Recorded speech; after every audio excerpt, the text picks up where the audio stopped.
So that we can start our today's diversity breakfast, I would just like to give you a short introduction on some new feature we have. You may have received an email in the last days that the IAF has developed a new application, an IAF app. Maybe you have downloaded it already.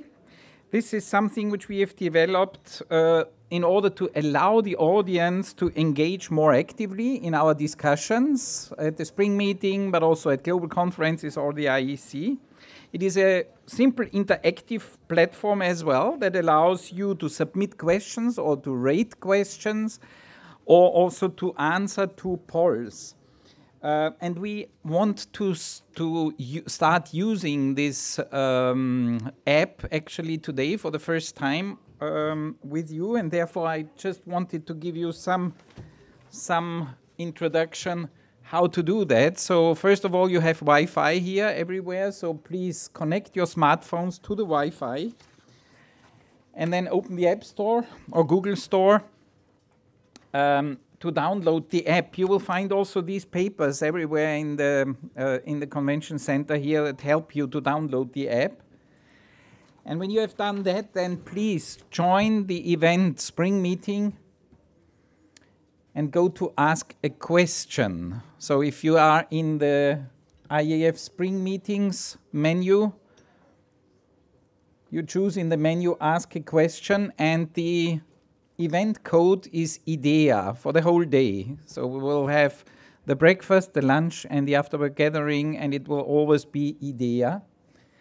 And in order for you to train a bit, we've done a test query to you. So if you are registered and you gone in there, you will be asked the question, what is your favorite color? And we have already the first person connected. I mean, it's very straightforward.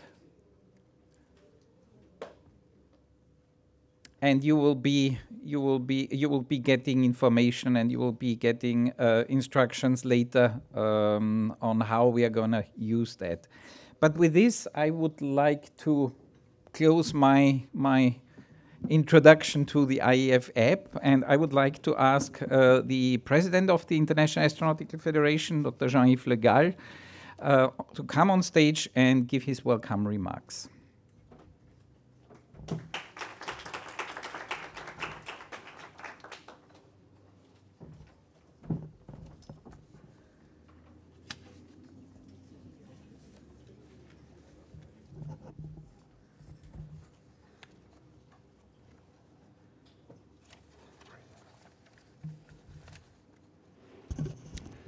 So, good morning, ladies and gentlemen, and dear IAF community. As the president of the IAF, I have the very, very great pleasure to welcome you here today at our traditional IAF spring meetings in Paris. And I want to thank all the people who are here, and in particular, people who are very busy. I think in particular to some heads of space agency as Jan Werner, Roberto Battiston, and a few other ones, because all of us have quite a busy schedule these days, and the fact that we are here show clearly the importance we bring to these days, and in particular to this breakfast, because as you all know, 3G diversity, meaning diversity in gender. We want to have more ladies and more ladies with us. Generation, we want to have young people, and young people our future. And geography, people coming from everywhere in the world. And so this 3G diversity has been one of the most important elements of my IAF Global Innovation Agenda 2016-2019 that I presented a little bit more than 1 year ago, and which shall ensure the sustainable development of our federation while getting it to respond to the global challenges ahead of us. And I am very, very satisfied today we are continuing our effort to bring our IAF international platform for diversity and equality in astronautics, in short ID, and I want to thank our very experienced team and the bureau under the leadership of Christian to have imagined this ID, because it means really, it shows really what it means, and to life again with this IAF Diversity Day. It is now already become a tradition to hold this Diversity Day at the beginning of our spring meetings, and we will also this year have 3 exciting events to offer to all of you. And I would like to thank IAF Vice President for Diversity Initiatives, Mrs. Marie Snitch. Yes, so thank you. And the IAF Secretariat for putting such a comprehensive program together. And Marie will also be your moderator for all the 3 events today. And I want to thank her because she brought a lot in this diversity agenda. So thank you, Marie. So, as I said, we will start this morning with NID 3G Diversity Breakfast, which was prepared with strong support by SGAC and the IAF Next Generation community, and which will focus on education and career development, which is really a question which is at stake. And it will start with a very exciting keynote speech and roundtable discussions between prominent space leaders and our next generation delegates. We will also later sign a new enhanced cooperation agreement between IAF and SGAC, strengthening the partnership between our 2 organizations even more, and providing a good basis for our joint effort in supporting the next generation workforce to grow and gradually take over leadership roles. And I want to give special thanks to our IAF Vice President for Education and Workforce Development, Professor Chris Welch. Yes, thank you for preparing and negotiating this agreement with SGAC. We will have our today ID launch at 1 p.m. and we will put our focus on mentoring and sponsorship. And you will be offered a keynote presentation by Alison Zimmerman, who is Executive Director for Catalyst Europe, which is a global organization supporting organizations in creating inclusive workplaces where women and all talent can advance. Finally, the last meeting of the day will be at 6 p.m. for NID after work gathering, even if we will work during the after work, but we will focus on geographical diversity, and topic of this event will be benefits and the challenges of geographically diverse workforce in globally acting space industry. And we will listen to prominent speakers from Airbus Defence and Space, the Boeing company, and the Lockheed Martin company. So I don't want to be longer. This is what I wanted to tell you, and I am very excited to do that as my first speech of these 3 days. But diversity, you well understood, is very, very important for me. And so I wish all of you a very fruitful, enjoyable day. And now it is my great pleasure to hand over to Mrs. Marie Snitch, IAF Vice President for Global Membership, Development and Diversity Initiatives. Thank you, and Marie, I give you the floor.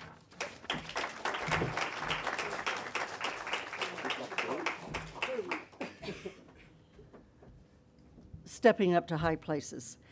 Thank you so much, Jean-Yves, and it is indeed a pleasure to see all of you here today. This is the second Paris spring meetings where we have had this Diversity Day, a day devoted to 3G, and it is getting more and more popular, I can see. And I've already talked to a couple of people in the room who are here today for the first time at a spring meeting. And so the popularity is growing, and the real importance of 3G diversity is becoming more and more apparent in everything that we're doing. It is such an honor and a privilege to me, and really an excitement to serve on the IAF Bureau, and specifically to have diversity in my portfolio, and to serve under the leadership of President Legault, who made 3G diversity an absolute cornerstone of his agenda for his 3-year term, which began in 2016, and so quickly we will be seeing that conclude in 2019. 3 years is such a short time to do so much, but he's doing it.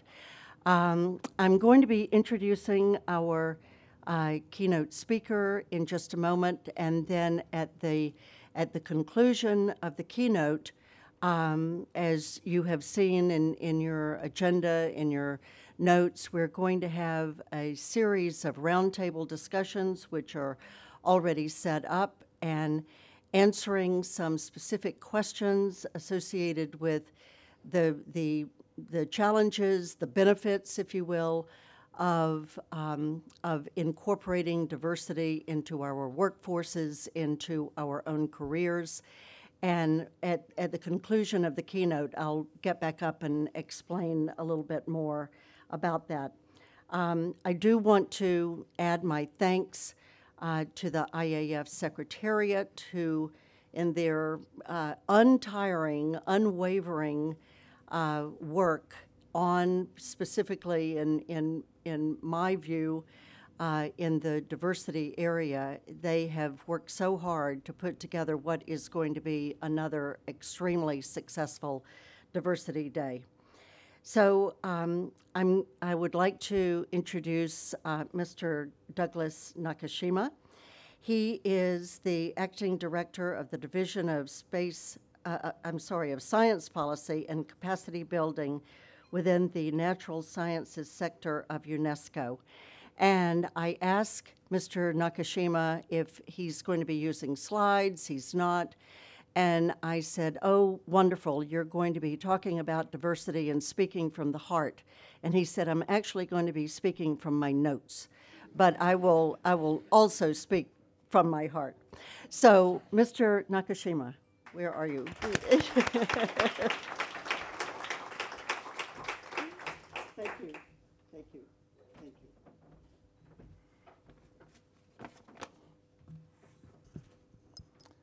Good morning, everyone. In the talk I'll be giving, we'll try to talk a little bit about how UNESCO has been trying to address your 3Gs. I think touching upon each of the gender, geography, and generation components that is so important here. So first, Jean-Yves Le Gall, President of the International Astronautics Federation. Heads of space agencies, distinguished guests, ladies and gentlemen. Allow me first to bring the greetings of the Director General of UNESCO, Ms. Audrey Azoulay, who unfortunately isn't able to be here herself, but she sends her greetings.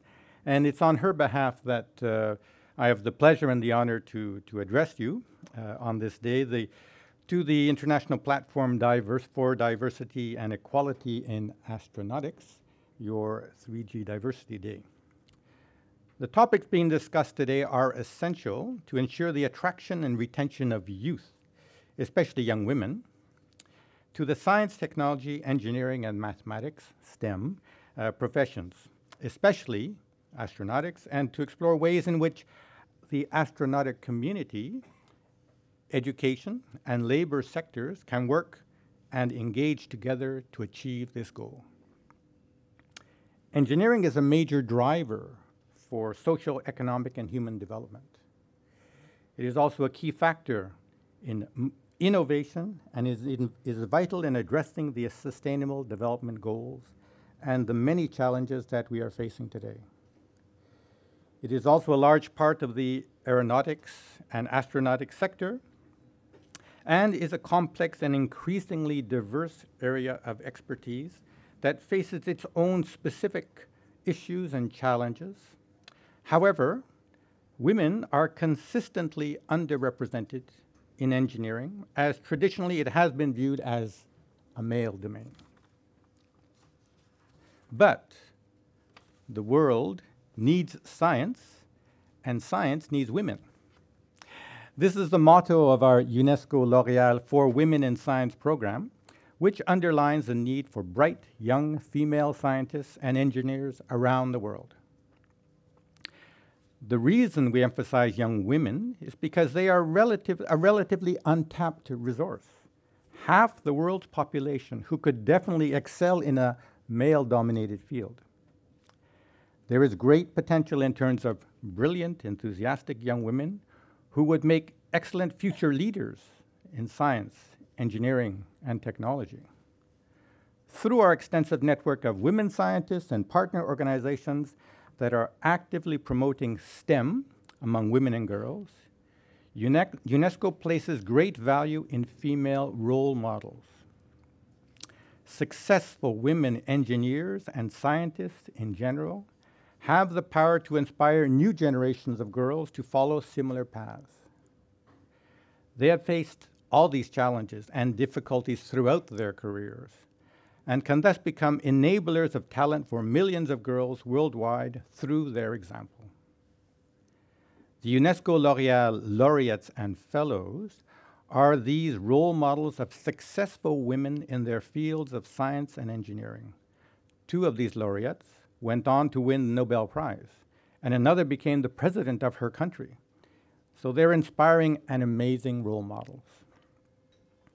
According to the UNESCO report, Towards 2030, that was published in 2015, women make up only 28% of global researchers in higher education. The alarming factor is that there is initially about 53% of women in at the undergraduate level, and also the master's level, but this quickly declines to 43% at the level of the PhD, and then only 28% of researchers.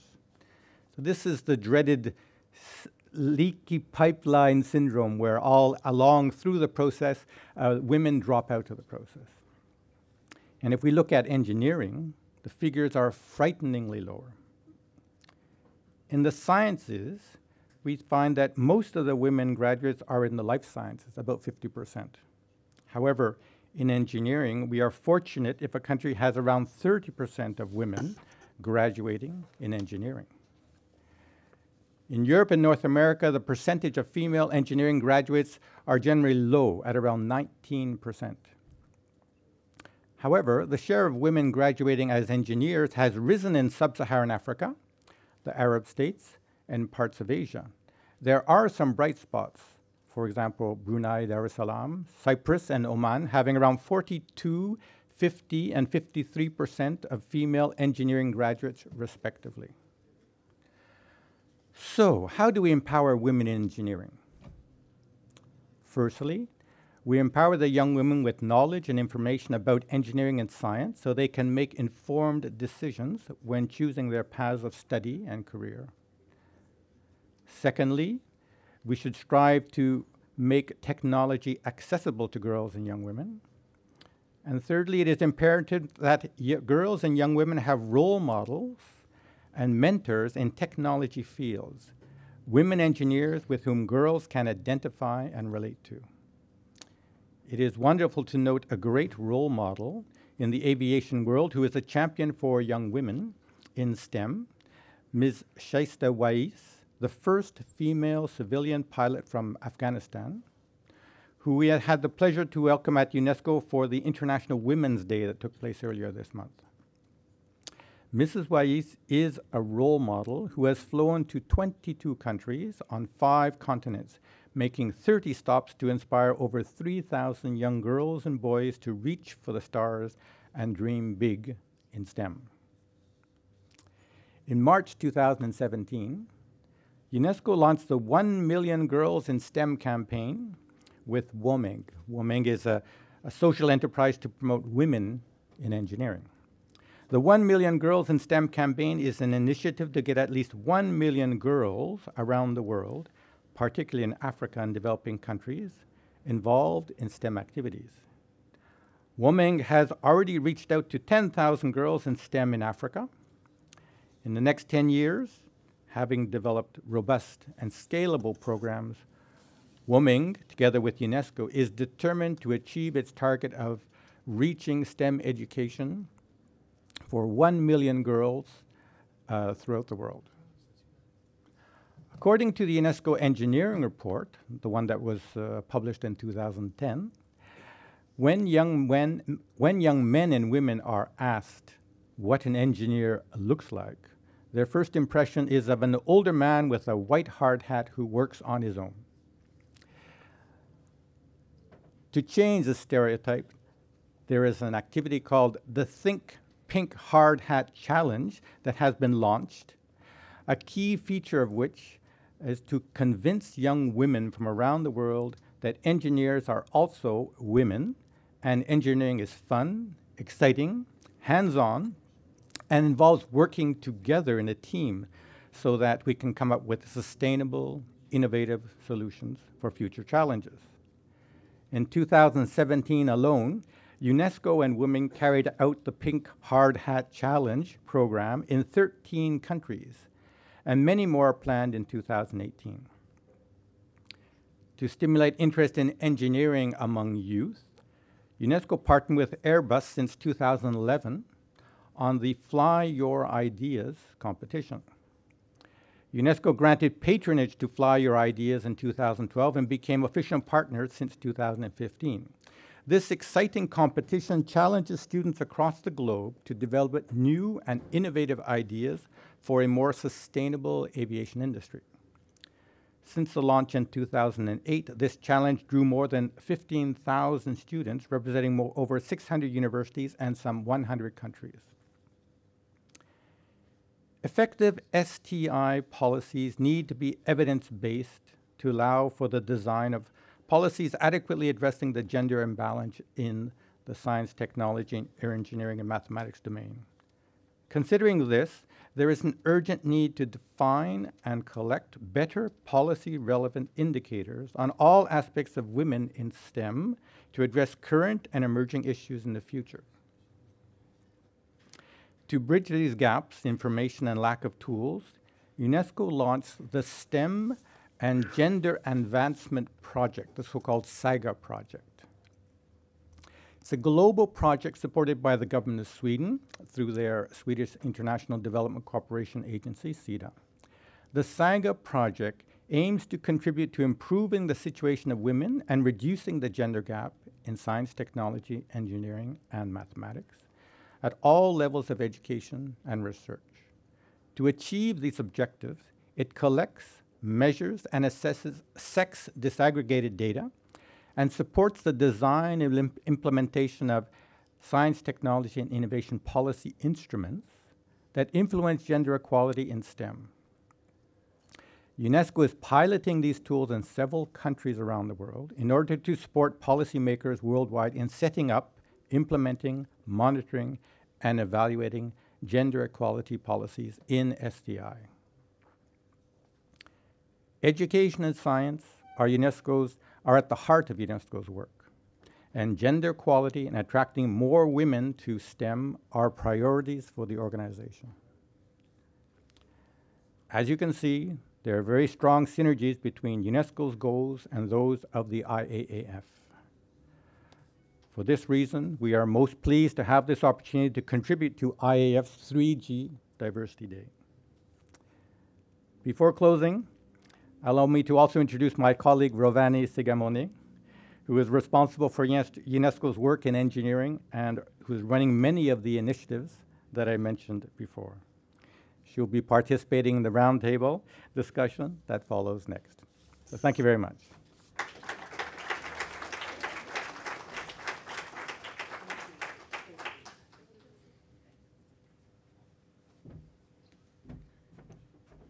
I think next year we need 2 steps.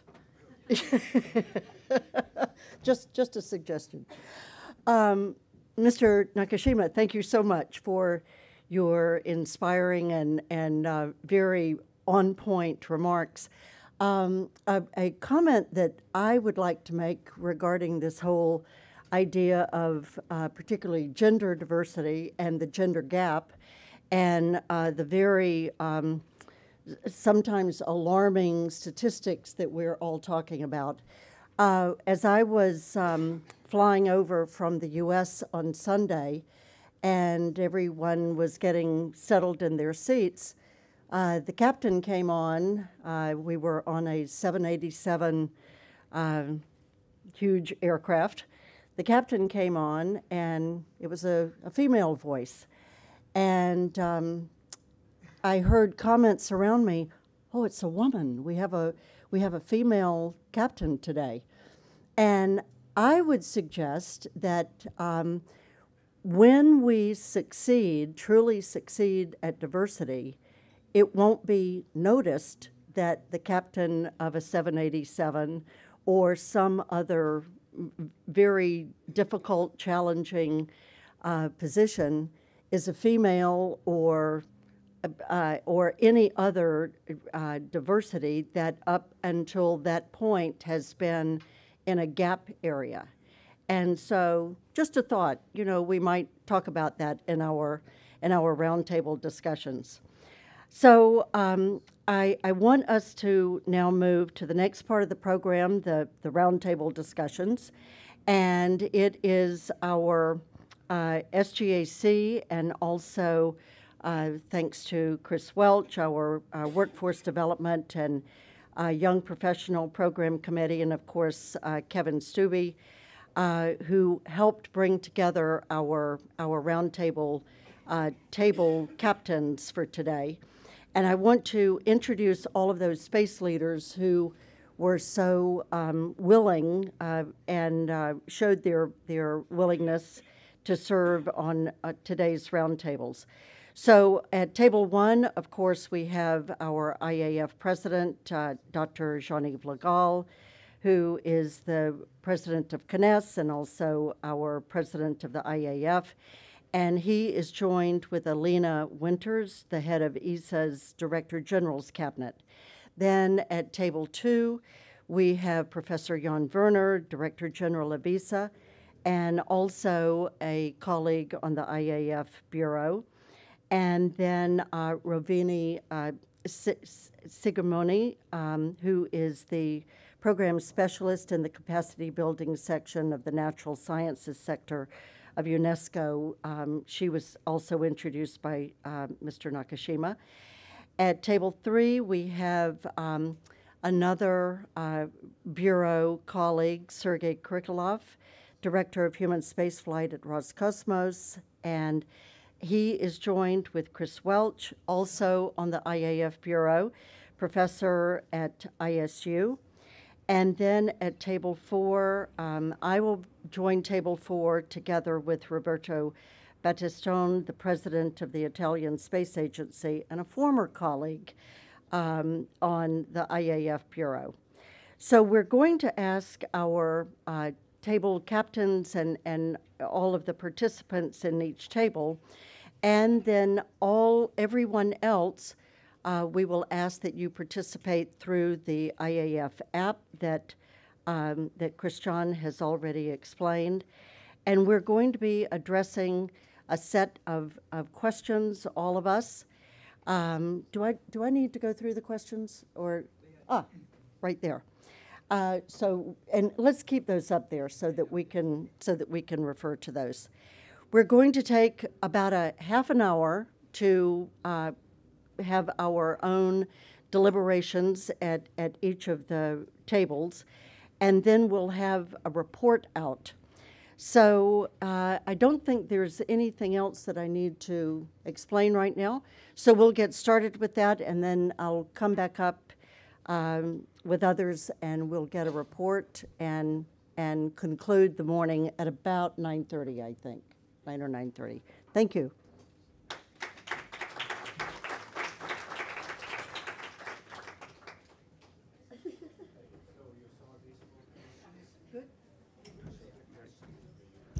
while the roundtables are working, all the others are invited to join us at our IAF app and answer some questions which we have put up there.